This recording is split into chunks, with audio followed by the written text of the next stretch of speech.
Well, there it is. That's another one to the books. I got to be honest, though. When we had our original video where we talked about the six that we're visiting, the two that I did not necessarily circle immediately were running backs and offensive linemen.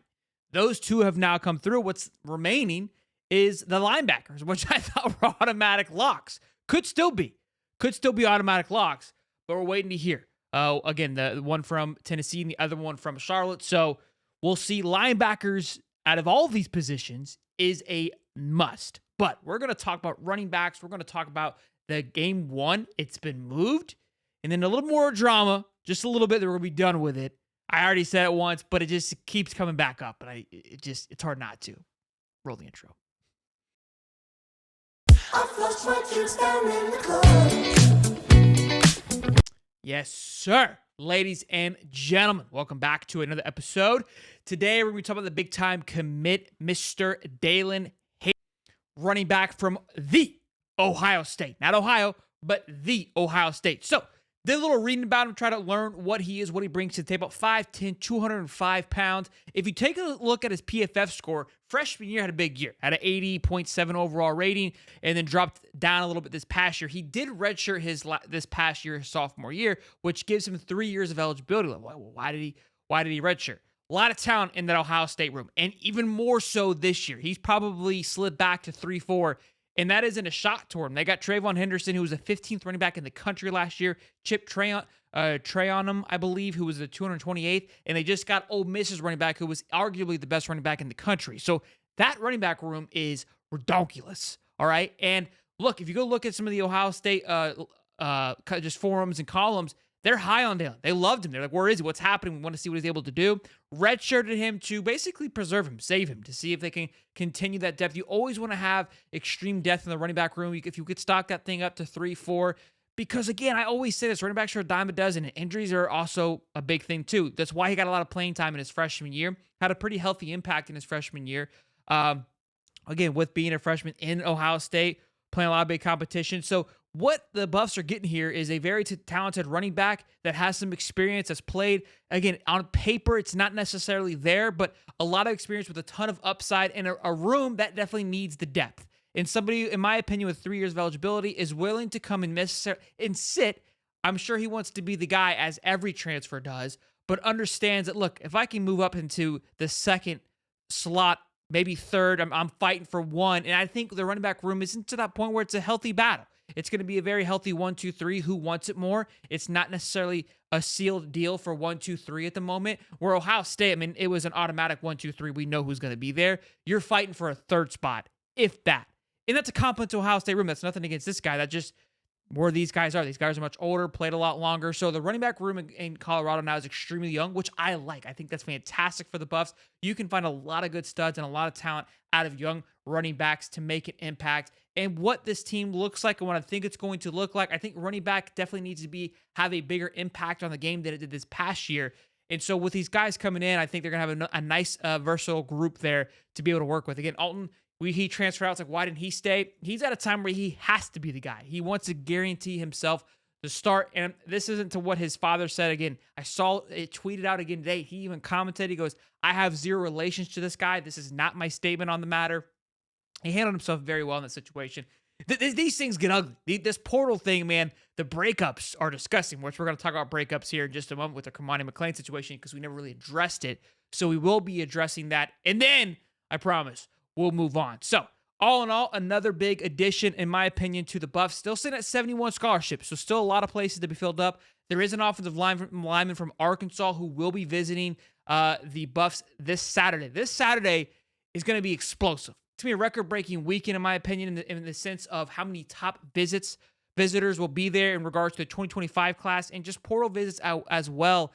So we'll see how it all plans out. I would like to think that there will be a big-time commit during the game, after the game, definitely the day after.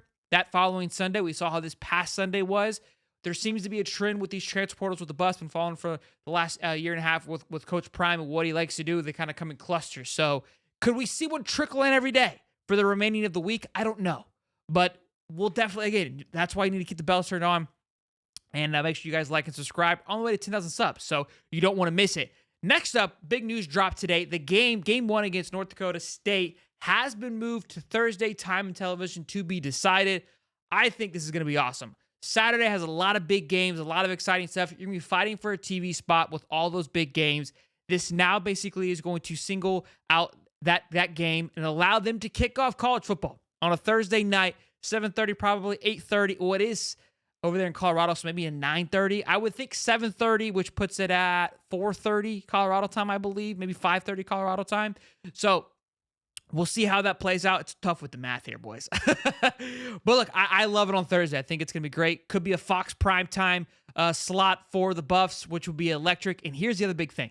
They had a lot of primetime television last night. This is going to be a national televised game, which is huge for North Dakota State as well. That's a team that's been on the up and up in the Division II. This is a game that I keep circling. I keep bringing it up, and I'm going to bring it up, especially as we get closer to game one. This game for the Buffs scares me more than a lot of them because it's a game that's going to have a lot of emotion, a lot of excitement, and North Dakota State is no slouch of a football team. They'll beat damn near half Division I football teams out there. They're the Alabama of Division II, okay? They are good. This isn't your typical just walk in the park game. I don't know who put this on the calendar, but damn, all right? This is ridiculous for your game one, but I like it. I think if for any games, they should always be exciting. These walk-on games we have are ridiculous, but in the Big 12 is going to be electric all year long. So mark your calendars, August 29th, game one should be a wild one, should be an electric one. Now, last little bit here before I send you on your way. Could we see some more commits tonight? I don't think so, but who knows anymore? You know what I mean? We just got to keep the dial turned on, ready to rock and roll. Last little bit. I was going to watch the Kermani interview, chose to just watch the clip that most everybody saw, because here's the thing. It's unfortunate how this is all undressed. It sucks. At the end of the day, he's just a kid trying to make his best way and do what he thinks is best, and that's just kind of what it is. It's gotten a little ugly in the sense of what's happening to him. There has been reports that the three schools now that seem to be on the block are USF, UCF, and Memphis. Memphis is dropping the bag. I don't know if you guys know this, but FedEx came out and said, yeah, we're back in Memphis, and they have been humming. They have been getting all types of visits that they normally would not be getting because of that FedEx bag. So it'll be interesting to see. I'm not saying he's going there because of that, but it just made me think of that. Memphis also did say they would allow him to play wide receiver. So at one point when it came out, I was like, here's all these schools that were looking at him. It seems that these might be the three. There was a report that also came out that a lot of schools were turned off by his response, by his video. And look, it's not the fact that he responded, right? It's what was said and how it was said. And that's very important. It's a learning opportunity.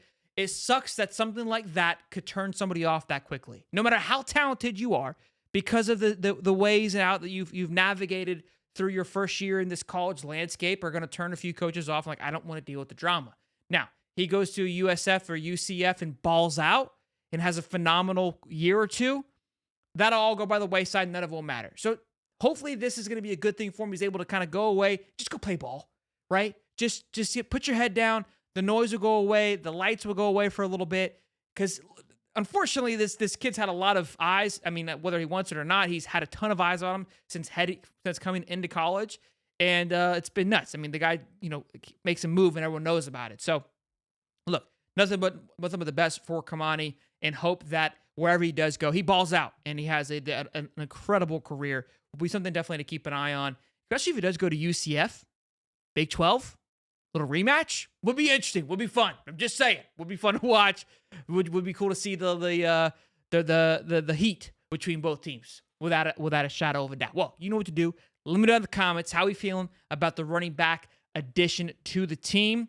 Can we see some more offensive linemen, some more defensive linemen, some more cornerbacks? There's an Arkansas cornerback that entered into the portal. Apparently, he was fighting for his starting job. Decided to say, see you later. A lot of people are pointing to him as a possibility. I'm not going to get too caught up in that just yet, but you're always got the eyes and ears peeled and listen, ready to rock and roll. So, know what to do. Smash the like button, subscribe, and I'll see you guys in the next one.